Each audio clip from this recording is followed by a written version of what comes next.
Drama की starting हमें जिया नाम की लड़की को दिखाने से होती है, जो कि पेशे से काफ़ी अच्छी वकील होती है और कोरिया में वर्ल्ड फेमस थी। इधर भी सीईओ उसका इंतज़ार कर रहा होता है, जिसके बाद जिया उसके पास जाती है और उससे बोलती है तुम्हारे मेरे बीच क्या संबंध है और तुम मेरे हॉस्टल बिल्स को क्यों पे कर रहे हो। जिसके बाद सीईओ हंसते हुए बोलता है कि मुझे पता है तुम जिया पैसों में काफ़ी ज़्यादा कमज़ोर हो चुकी हो और तुम्हें तुमसे एक काम करवाना है। जिसके बाद जिया उससे बोलती है यहाँ पे इतने हुनरबाज लोग हैं जो कि तुम्हारा काम कर सकते हैं, तुम्हें भला मेरी ही ज़रूरत क्यों पड़ रही है। जहाँ पे वह सीईओ बोलता है कि ये काम अंडरग्राउंड होगा जिसके लिए मैं तुम्हारी मदद चाहता हूँ और इसके बदले मैं तुम्हें $1 मिलियन दूंगा। इसी के बाद जिया का फ्लैशबैक दिखाया जाता है, जहाँ पे उसके डैड बीमार हो चुके होते हैं और उनको ऑर्गन्स ख़राब हो चुके होते हैं और इधर भी जो उसकी जो बहन होती है वो कोमा में जा चुकी होती है।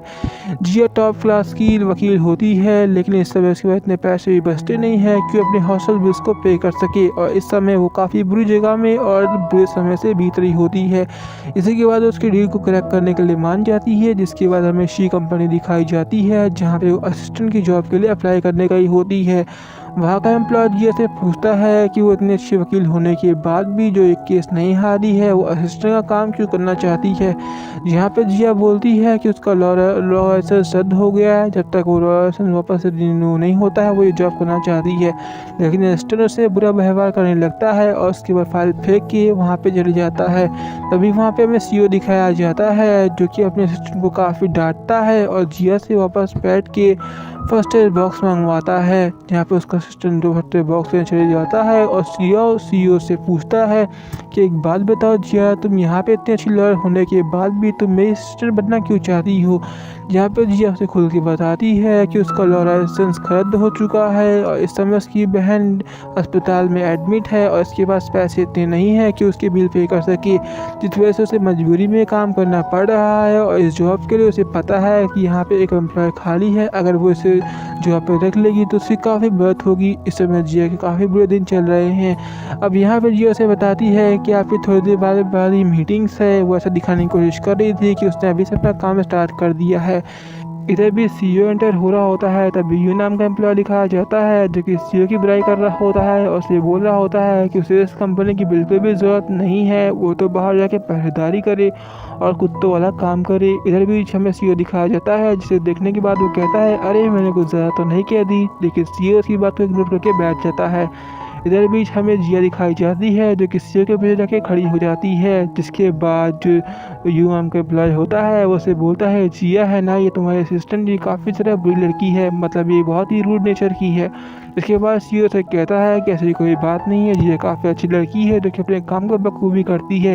ये शायद से उसका नेचर होगा जो कि थोड़ा ज़्यादा सख्त है, लेकिन अपने काम में काफ़ी परफेक्ट है। इसी के बाद हमें सीईओ दिखाया जाता है, जिसकी वाइफ वहाँ पे पहुँच चुकी होती है उसके लिए लंच लेके।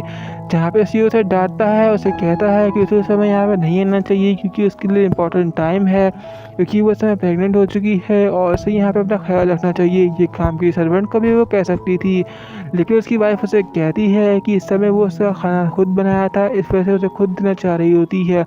लेकिन सीईओ से कहता है कि ये काम करने के लिए बाहर भी और से वर्कर रखे हुए हैं और इस समय वो ली कंपनी के सन को जन्म दे रही है, जिस वजह से उसे अपना खास ख्याल रखना चाहिए। ली अपनी बात को मान जाती है और वहाँ से चली जाती है। इसी के बाद मीटिंग स्टार्ट होती है और सीन शिफ्ट हो जाता है। सीईओ दिखाया जाता है जो कि स्विमिंग पूल में नहा रहा होता है। तभी हमें शिया दिखाई जाती है, जो कि उसके मिशन को कंप्लीट कर देती है, मतलब कि सीईओ के असिस्टेंट को पा जाती है। इसके बाद सीईओ इसके बैंक में पैसा ट्रांसफ़र कर देता है और कहा था जैसे मैं तुम्हें चाह रहा, तुमने वो काम बखूबी किया है। लेकिन यहाँ पे उसे नेक्स्ट टास्क देता है कि वो पानी में कूद जाए। इसके बाद सिया स्विमिंग पूल में कूद जाती है और बिना बताए बाहर निकल नहीं रही होती है। जिसके बाद सीईओ उसके पास जाता है और बाहर निकालता है, जहाँ पे सीईओ उसे डांटता है कि वो इतनी कमज़ोर कैसे हो सकती है, ये 10 पैसों के लिए अपनी खुदकुशी कर रही होती है। जिया बोलती है ऐसी कोई बात नहीं है। इसके बाद सीईओ से कहता है कि वो उसकी ब्लैंक गर्लफ्रेंड बन सकती है, जहाँ पे सीईओ उसकी बातों को नोटिस करती है और इसके बाद सीन शिफ्ट हो जाता है। जिसके बाद हमें जिया को सीईओ के रूम में दिखाया जाता है, जहाँ पे जो सीईओ होता है वो जिया को बोलता है कि तुम एक काम कर सकती हो, जहाँ पे वो कहती है मिशन के तौर पे है तो बिल्कुल। जहाँ पे जो सीईओ होता है वो उसे कहता है कि वो दूसरे सीईओ में जिसके असिस्टेंट का काम कर रही है उसके बेबी को मार दे।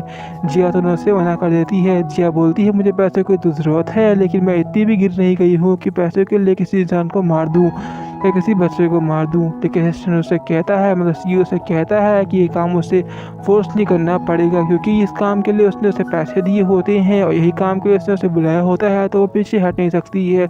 जिया बोलती है जो भी बात है, लेकिन मैं किसी बच्चे को नहीं मार सकती हूँ। यहाँ पे उसका सीईओ बोलता है वो बच्चा पैदा नहीं हुआ है और लीगल राइट के तौर पे वो बच्चा अभी इंसान नहीं है, मतलब कि बच्चा पैदा नहीं हुआ है तो वो बच्चा नहीं है, इस वजह से तुम उसे मार सकती हो।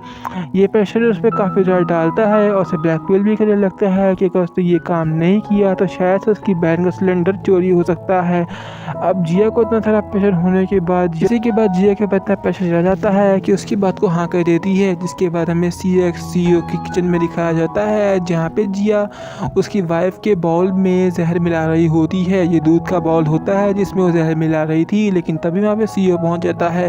अब डर के मारे जिया वहाँ पे जानबूझ के उस गिलास को गिरा देती है, क्योंकि उस कदम से वो भी पीछे हट रही होती है। तभी सीईओ से बोलता है कोई बात नहीं, गिलास इतना महंगा नहीं था, तुम अपना ख्याल रखो, ये गिलास हम दूसरा ले लेंगे। जहाँ पे जो सीईओ होता है वो उसे एक गिलास दूध पीने के लिए देता है, जहाँ पे सीईओ जो जिया होती है वो उसके लिए एक अच्छा नेचर क्रिएट कर रही होती है। इसके बाद हमें सीन शिफ्ट होता दिखाया जाता है, जहाँ पे हमें सीईओ दिखाया जाता है जो कि अपनी वाइफ के साथ खड़ा होता है। यहाँ पे उसके पूरे परिवार के मेंबर्स खड़े होते हैं, जहाँ पे उसका सीईओ कहता है कि मेरा नया बेबी इस दुनिया में आने वाला है। ये घोषणा पत्र की तरह होता है, जहाँ पे हमें जिया दिखाई जाती है जो कि सीईओ उसको घूर के देख रहा होता है कि उसने अपना काम किया नहीं। जहाँ पे जिया कह देती है कि ये काम तो मैं बिल्कुल भी नहीं कर सकती हूँ, लेकिन इसके लिए मैंने कोई इंतज़ाम किया होता है। अब यहाँ पे जो कोई और इंसान को जिया ने खड़ा कर दिया होता है जो कि सीईओ की वाइफ का बॉयफ्रेंड बन के आ चुका होता है। अब वो बोलता है ये बच्चा मेरा है और तुम इस इंसान से शादी क्यों कर रही हो, जबकि बच्चा हम लोग को साथ में शादी करनी चाहिए। यहाँ पे उसकी वाइफ बिल्कुल समझ नहीं पाती है और कहती है कि ये बच्चा तो मेरे हस्बैंड का है और हम लोग शादी किए हुए हैं और तुम ये कौन हो, मैं तुम्हें नहीं जानती हूँ। लेकिन तभी उसके ग्रैंड डॉटर दिखाए जाते हैं, मतलब दादाजी दिखाए जाते हैं, जो कि अपने सन को मारने लगते हैं कि वो गरीब लड़की है और उसने गरीब लड़के शादी क्यों की, जो कि गरीब लड़की शादी करने के बाद अब देखो कैसा इंजाम हो रहा है, सभी लोग के सामने उनकी बेइज्जती हो रही है। जहाँ पे जिया बोलती है कि वो उसने सही बता रही है, वो इस इंसान को नहीं जानती है, क्योंकि एक काम शिया का होता है, मतलब जो ली होती है उसका काम होता है। यहाँ पे सीन शिफ्ट होता है, हमें सीईओ को दिखाया जाता है वो ड्रिंक पीने को कह रहा होता है। अब जिया ड्रिंक पीने को मना कर रही होती है, जिसके बाद सीईओ से ज़बरदस्ती करता है और एक टास्क बता के ड्रिंक पिला देता है। अब इसी के बाद ये सीरीज़ काफ़ी ज़्यादा इंटरेस्टिंग और मज़ेदार हो चुकी है। अगर आप लोगों को पूरी सीरीज़ देखनी है तो कमेंट सेक्शन में पार्ट 2 लिख दीजिए, मैं इसका पार्ट 2 बना दूंगा। वैसे ये सीरीज़ कैसी लगी ज़रूर बताइएगा। Thank you for watching this video.